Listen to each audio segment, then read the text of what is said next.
Você come pão todo dia, talvez no café da manhã, talvez no almoço, talvez de madrugada quando a ansiedade bate e você vai para a cozinha sem saber direito por quê.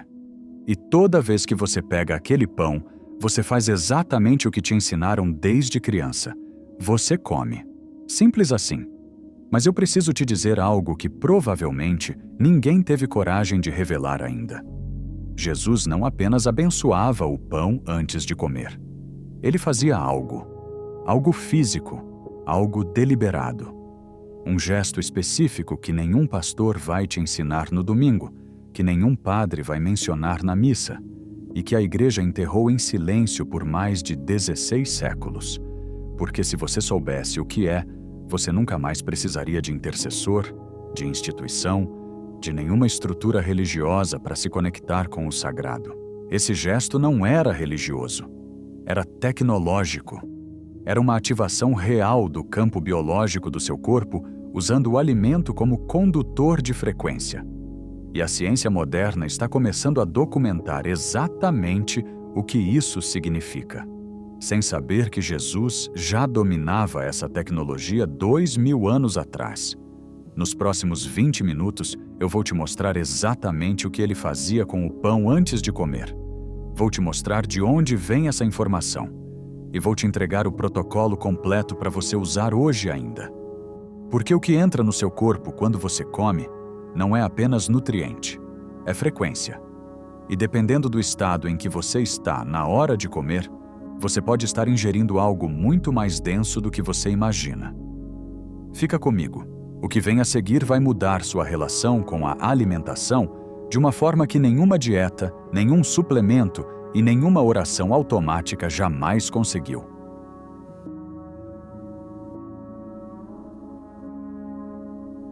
Vamos recuar 2000 anos. Mas não para a Judéia da escola dominical, não para aquela imagem limpa e domesticada que eles te venderam desde criança. Para a Judéia real. A Judéia dos essênios, dos grupos gnósticos, das comunidades que viviam às margens do sistema de poder e guardavam um conhecimento que antecedia o próprio Templo de Salomão. Jesus cresceu nesse ambiente.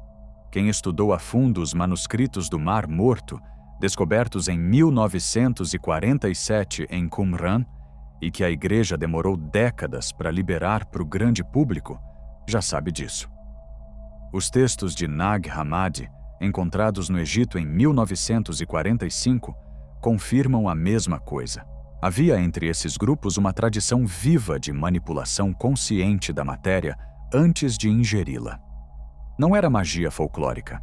Não era superstição de povos primitivos. Era física aplicada. Era a compreensão de que tudo que existe neste universo é frequência e que o alimento, antes de entrar no corpo, pode ser reprogramado pelo campo energético de quem o toca. Agora, a Bíblia que você conhece diz que na última ceia, Jesus deu graças antes de partir o pão. Todo mundo sabe isso. Todo mundo ouviu isso. Mas aqui está o problema. Essa tradução está errada, não por acidente, por decisão. A palavra original em aramaico, a língua em que Jesus realmente falou, não o grego do Novo Testamento que foi escrito décadas depois por outras pessoas, é todag. E todá não é gratidão no sentido passivo que você aprendeu. Todá é uma declaração de soberania sobre o que está diante de você. É um anúncio de que aquele objeto, aquele alimento, aquele momento agora pertence ao seu campo de intenção. É o oposto de pedir. É o oposto de suplicar. É decretar. A Igreja, no Concílio de Nicéia, em 325 d.C., quando sentou para decidir quais textos entrariam na Bíblia oficial e quais seriam destruídos, fez uma escolha muito específica: transformar todos os gestos de poder em gestos de submissão. Transformar o soberano em servo. Transformar o guerreiro espiritual em ovelha dócil. Porque um ser humano que domina a própria frequência, que sabe selar o próprio campo, que entende a tecnologia do corpo, esse ser humano não precisa de intermediário para nada. E um ser humano que não precisa de intermediário não paga dízimo, não frequenta missa obrigatória, não sustenta a estrutura de poder que foi construída sobre o nome de Jesus, enquanto escondia os ensinamentos reais de Jesus. Mas antes do Toda H, havia ainda outro passo. Um passo que foi completamente apagado da narrativa canônica, que sobreviveu apenas em fragmentos gnósticos que a Igreja classificou como heréticos, e a palavra herético, vale lembrar, significa apenas aquele que escolhe, aquele que pensa por conta própria, aquele que não aceita a versão oficial sem questionar.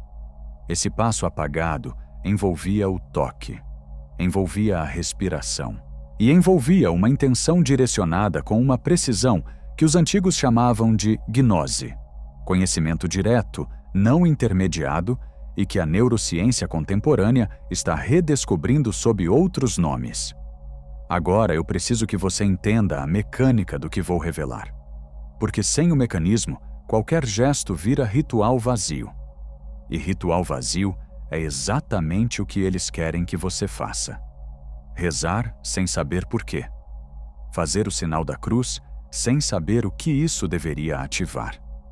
Comer o pão sem saber o que está acontecendo no campo invisível ao redor do seu corpo. Seu corpo não é apenas carne e osso e neurônios disparando. É um campo eletromagnético sofisticado, gerador de coerência cardíaca. O HeartMath Institute, uma instituição de pesquisa científica séria, com publicações revisadas por pares, não um canal esotérico do YouTube, descobriu e documentou que o coração humano emite um campo eletromagnético que se estende de 60 a 90 centímetros fora do corpo físico. Esse campo não é metáfora, é mensurável com equipamentos, e ele influencia ativamente tudo que entra em contato com você, inclusive os alimentos que você segura nas mãos antes de colocar na boca. Agora imagine, com toda a seriedade, o que acontece quando você pega um pedaço de pão em estado de ansiedade crônica, de raiva, de medo do futuro, de distração total, olhando para o celular, mastigando sem nenhuma presença, com o sistema nervoso no modo de sobrevivência que o mundo moderno instalou em você como configuração padrão. O campo que você emite naquele momento é caótico, é fragmentado, é denso. E o alimento, que é matéria vibracional como absolutamente tudo neste universo, absorve esse campo antes de entrar no seu corpo. O pesquisador japonês Masaru Emoto passou décadas documentando o que acontece com a estrutura molecular da água quando exposta a diferentes intenções humanas. Palavras de amor, de gratidão, de coerência formavam cristais de água simétricos e complexos. Palavras de ódio, de medo, de caos deformavam completamente essa estrutura. A ciência ocidental mainstream ridicularizou esse trabalho. Mas a física quântica, que é a ciência mais honesta que existe porque ela admite o que não entende, já confirmou que a intenção do observador afeta o comportamento da matéria observada. Isso é o princípio da incerteza de Heisenberg. Isso é o experimento da dupla fenda. Isso está nos livros de física do ensino médio, não em sites de conspiração. O pão tem água. Seu corpo é 70% água. A conexão entre o estado do seu campo energético na hora de comer e o que de fato entra no seu organismo é direta, documentável e real. Os arcontes, as entidades parasitas de quarta dimensão que os textos gnósticos descrevem e que se alimentam da energia emocional densa que os humanos emitem, sabem disso muito bem. O sistema que eles construíram sabe disso. É por isso que o mundo moderno foi arquitetado especificamente para você comer sempre com pressa, sempre distraído, sempre ansioso, sempre conectado a uma tela que bombardeia seu sistema nervoso com estímulos de medo a cada 3 segundos. Fast food não é apenas uma questão de conveniência econômica. É uma arquitetura de coleta energética. Você come mal, vibra baixo, produz luz. O alimento astral, a energia do medo e da angústia que alimenta os parasitas, que governam este mundo por trás das cortinas. Jesus ensinava o oposto disso com cada refeição que fazia. Ele ensinava, pelo exemplo e pela instrução direta aos seus discípulos mais próximos, que a refeição é um portal, que esse portal pode ser aberto para cima, para a luz, para a coerência, para a soberania, ou pode ficar aberto para baixo, drenando o que você tem de mais precioso enquanto você mastiga sem perceber. Mas agora preciso te fazer uma pergunta direta. Você já percebeu que depois de certas refeições, você fica mais pesado do que deveria? Não fisicamente. Energeticamente. Você comeu, o estômago está cheio, mas parece que perdeu energia em vez de ganhar. Fica com vontade de dormir, de desaparecer, de não fazer absolutamente nada. Aquela refeição não te alimentou. Ela te drenou. Isso tem nome no sistema gnóstico: alimento morto. Não porque o alimento em si seja ruim ou de má qualidade, mas porque ele foi ingerido sem soberania, sem campo ativado, sem o protocolo que Jesus usava e que foi apagado da sua memória cultural há 16 séculos. Quando você come em estado de medo crônico, e o mundo moderno te mantém em medo crônico de forma absolutamente deliberada, medo financeiro, medo de doença, medo de não ser suficiente, medo do que as pessoas pensam de você. Você não está apenas digerindo mal. Você está abrindo portais no seu campo áurico enquanto se alimenta. O ato de comer, que deveria ser o mais sagrado ato de reabastecimento do seu templo físico, vira um momento de máxima vulnerabilidade energética. Você já sentiu aquela sensação estranha logo depois do almoço? Não a sonolência normal de uma refeição pesada. Algo diferente. Uma densidade. Uma opressão sutil. Como se algo tivesse entrado junto com a comida. Como se você não estivesse mais completamente em si depois de comer. Seu corpo sabe. Seu sistema nervoso autônomo registra tudo o que acontece no campo ao redor de você, mesmo que sua mente consciente não processe. Ele tenta te avisar. O problema é que você foi ensinado, condicionado, programado para chamar esses avisos de cansaço, de estresse, de problema de digestão e ignorar. Mas não é cansaço.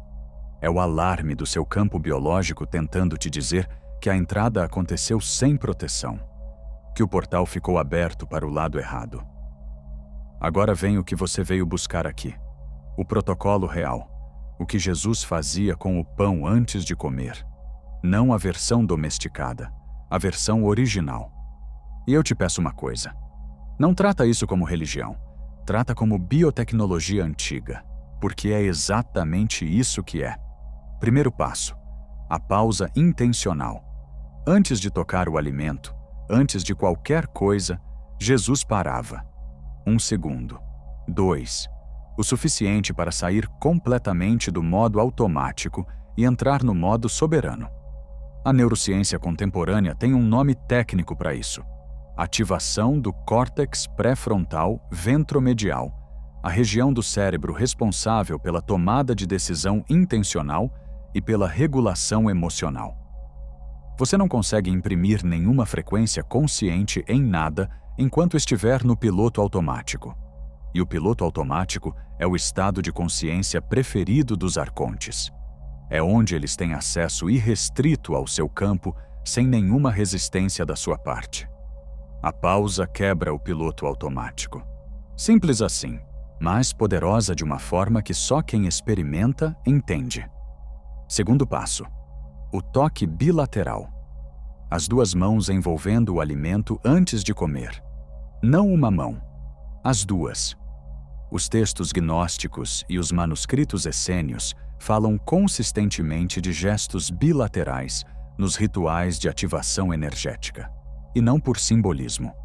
Por física. As duas mãos fecham o circuito bioelétrico do corpo. Quando você segura o alimento com as duas palmas abertas, em estado consciente, você cria um campo fechado, um anel de coerência eletromagnética, entre o coração, os braços, as mãos e o alimento. A palma da mão humana concentra uma das maiores densidades de terminações nervosas de todo o corpo. É um dos pontos mais potentes de emissão e recepção de bioenergia que você possui. Não por acaso, é também onde a tradição cristã coloca os estigmas de Cristo. Não por acaso, é onde curandeiros de todas as culturas antigas concentram o gesto de cura. A tecnologia é a mesma. O conhecimento é o mesmo. Só o vocabulário mudou. Terceiro passo: o sopro. Esse é o elemento que foi mais brutalmente apagado, mais cirurgicamente removido da narrativa. Antes de comer, Jesus expirava lentamente sobre o alimento. Uma expiração longa, controlada, conscientemente dirigida.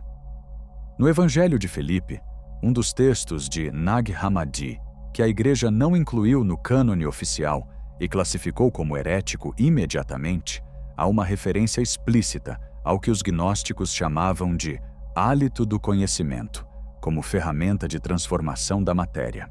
O fôlego do ser desperto impresso sobre o alimento antes da ingestão. Mas isso não é apenas misticismo. A fisiologia confirma. Uma expiração longa e controlada, o que a ciência chama de respiração vagotônica, ativa o nervo vago, o maior nervo do sistema nervoso parasimpático, que atravessa o tronco cerebral, desce pelo pescoço, passa pelo coração e termina no abdômen. Quando o nervo vago é ativado por uma expiração prolongada, o cortisol despeja no sangue e cai imediatamente. A coerência cardíaca aumenta. O campo eletromagnético do coração se reorganiza de caótico para coerente em questão de segundos. E é esse campo coerente que você imprime no alimento com o sopro. Em termos práticos e diretos, quando você expira conscientemente sobre o alimento que está segurando com as duas mãos, você está imprimindo a assinatura do seu campo soberano naquele alimento. Você está fechando os portais. Você está selando o que vai entrar no seu templo. Quarto passo: a declaração interna, não em voz alta. Não uma oração formulaica que você repete no piloto automático. Internamente, no silêncio do seu campo mental, uma afirmação de soberania sobre aquele momento. Não gratidão passiva, soberania ativa. Este alimento entra no meu campo como luz e força. Nenhuma frequência densa atravessa este portal. Isso não é religião. É programação intencional do sistema nervoso antes da ingestão. A neurolinguística e a neuroplasticidade confirmam que o cérebro não distingue completamente entre realidade percebida e realidade declarada com coerência emocional genuína.